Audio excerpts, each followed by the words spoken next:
Hi! Welcome to Powerade Power Tips.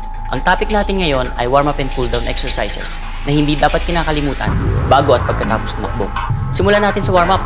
Ginagawa ang warm-up to increase core body temperature at blood flow para handa ang mga muscles para sa workout. Para mag-loosen up ang muscles, start by doing some lunges.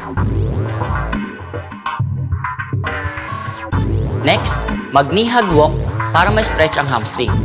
I-alternate ang paghug ng tuhod at paglalakad.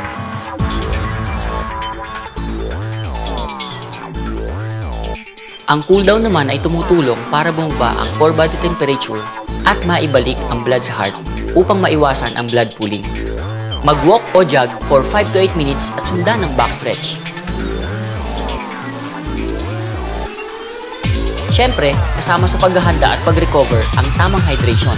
At dito na ako sa Complete Sports Drink, ang Powerade Iron 4. Meron itong 4 na electrolytes na kadalasang nawawala kapag pinagpapawisan. Calcium, sodium, potassium,